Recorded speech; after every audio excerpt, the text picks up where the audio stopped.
ayan, nagsara ako ng door at bababa ako. So kahapon malakas ang snow. So ganyan, kakapalang snow sa hagdanan namin since galing ako sa taas.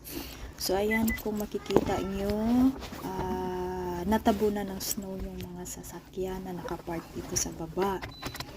So sinusunduin ko yung panganay ko, ganyan. Kailangan ko munang alisin yung mga snow na nasa sasakyan. So ayan, sa makikita nyo, tinanggal ko sa gilid, likod, punta dun sa harapan. Ayan, ganyan dito sa amin.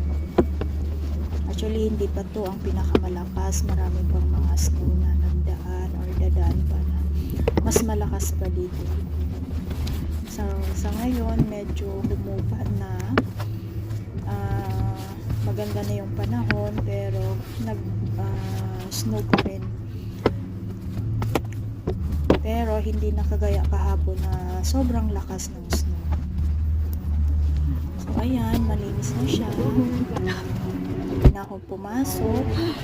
At bago ang lahat, linisan ko na yung harapan. Buksan natin yung wiper. Ayan. So, ayan. Maya-maya, pwede na tayo umalis.